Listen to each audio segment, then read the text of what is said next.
Antes de enseñaros los métodos de array, me gustaría indicaros que al aprenderlos vamos a aumentar mucho nuestro nivel sobre JavaScript. No solo vamos a aumentarlo por conocimiento, sino por la lógica de programación, ya que empezaremos a usar programación funcional.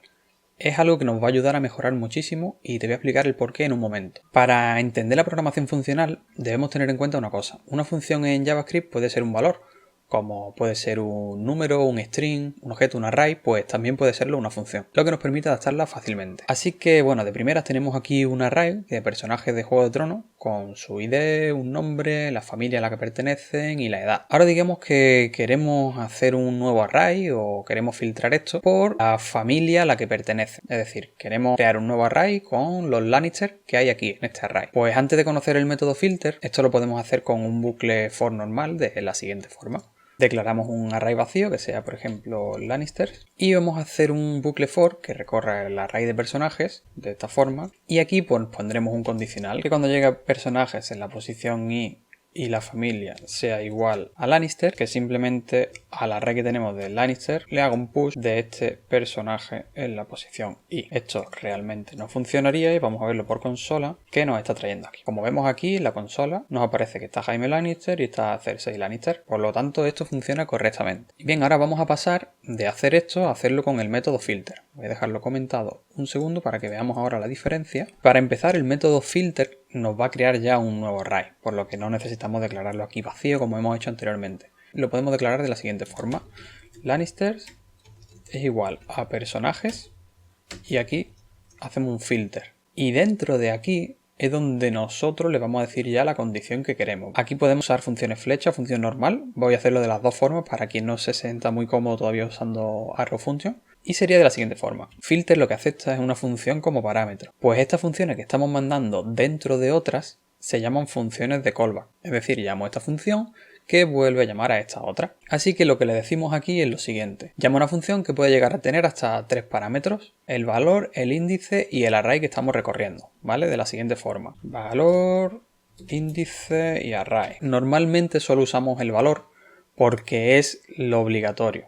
Y es lo que más vamos a usar. Después vamos a ver un ejemplo con los dos parámetros opcionales restantes, pero de primera vamos a usar el valor, que nosotros en lugar de llamarle valor, pues le vamos a llamar personaje. Y lo que queremos es que esto nos devuelva la siguiente condición. Personaje, familia, es igual a Lannister. Si ahora nosotros le hacemos un console log de esto, vemos que nos da exactamente lo mismo que nos daba con este bucle for. Y lo que hace el método filter es iterar, como hace el bucle for, va iterando por cada uno de los elementos que tenga nuestro array y ejecutando la siguiente función.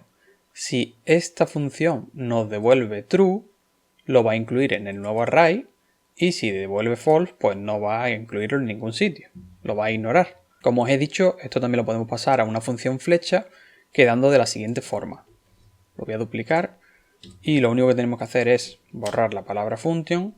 Esto, si queréis, lo podéis poner sin paréntesis porque va a ir en solo un valor, y lo que hace es devolver esto.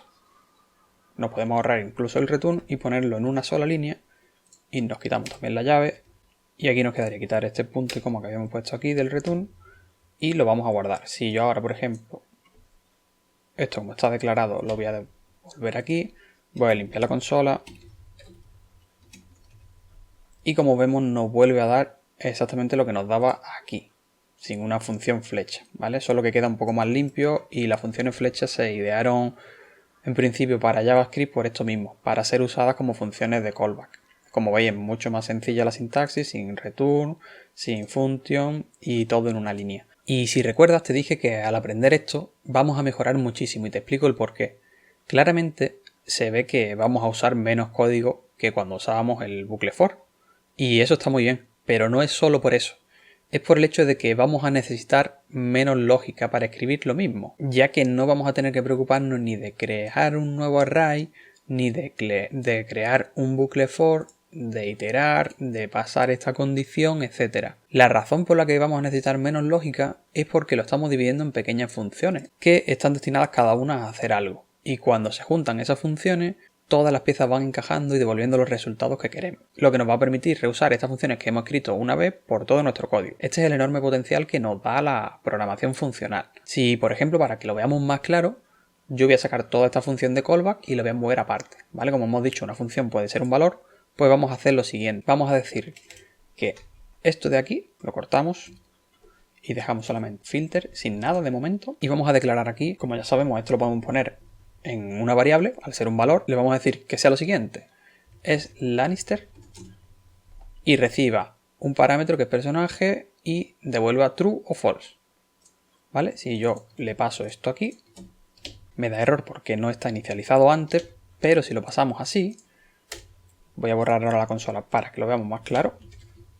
Si lo pasamos aquí arriba, pues ya nos va a salir exactamente lo mismo. Y es porque esto es una función anidada dentro de una simple variable y pasa las condiciones. Como hemos dicho, está totalmente desacoplada esta función de aquí dentro y está en una variable que podemos reutilizar las veces que queramos durante todo nuestro código. Si por ejemplo queremos saber si una determinada posición en un momento de nuestro programa, pues ese personaje es un Lannister, simplemente tendremos que hacer no sé, console log es Lannister y le decimos que es personajes, pues en la posición 0. Dime si ese personaje en la posición 0 es un Lannister y te dirá true. O si en la posición 2, que está Arya Stark, en la posición 1 nos va a decir que es falso. ¿De acuerdo? Entonces esto podemos reutilizarlo en cualquier otra función y en cualquier otro sitio.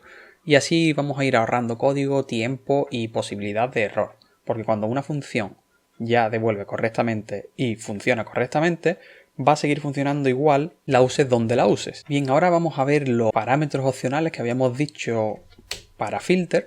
Esto lo voy a borrar de momento y voy a limpiar la consola. Para ello voy a crear un array de números, el 1, el 2, el 3, vuelvo a repetir el 1, el 2 y el 3 y seguimos 4, 5 y 6. Y vamos a decir que nos crea un array sin los números repetidos. Bien, para el uso de filter sabemos que necesitamos una función que se va a ejecutar en cada iteración. Pues nada, vamos a decir que nums sea igual a numbers.filter y le vamos a pasar un valor, el índice y el array actual. Esto lo vamos a convertir en una función flecha, podéis usarla normal si queréis, ya sabéis, añadiendo punto y quitando la flecha. Vamos a hacer que devuelva lo siguiente, array index of el valor que sea igual a index. Y ahora esto lo voy a pasar por consola para que lo veamos. Y como veis ya sale 1, 2, 3, 4, 5 y 6. Porque estos estaban repetidos. Os voy a explicar qué hace esta función. Vamos a desacoplarlo y ya vamos a acabar esta parte de filter. Lo que decimos primero es que, bueno, recorre el array, busque el índice del valor que le pasamos. En el primer caso el valor es 1, ¿vale? ¿Cuál es el índice de 1? 0. Va a pasar al siguiente, ¿vale? Lo va a devolver porque es correcto. El índice es 0 y el índice actual es 0. Pasamos al siguiente, es 1 el índice y el índice de este valor sigue siendo 1. Pasamos al siguiente, es 2. El índice de este valor es 2 y efectivamente es 2. Ya llegamos aquí. Este es el índice número 3. Aquí sería un 3, pero en el valor, ¿vale? El índice de este valor, el index of es la posición que encuentre primero en el array, con el valor que indiquemos, ¿vale? Pues como es 1 el valor, la posición sería 0. Por lo tanto, 0 no es igual a 3 y va a pasar de él, va a seguir al siguiente, le va a volver a pasar lo mismo, va a pasar al siguiente que es el 3 y le va a volver a pasar lo mismo porque ya lo ha encontrado y ya seguirá normal, ¿vale? Esto es lo que hace esta función. Bien, como hemos visto, esto lo podemos sacar totalmente fuera para, pues, volver a reutilizarlo. Entonces lo único que tenemos que hacer es esto de aquí, nos lo llevamos fuera, lo cortamos y le decimos que, por ejemplo, está repetido sea igual a esto. Y aquí lo que vamos a hacer es decirle, por ejemplo, le vamos a poner nums2 para cambiar, sea un filtro de está repetido. Y nos vuelve a usar lo mismo, simplemente ahora, como veis, el filter es de una función que hemos metido en una variable totalmente desacoplada y lista para reutilizar.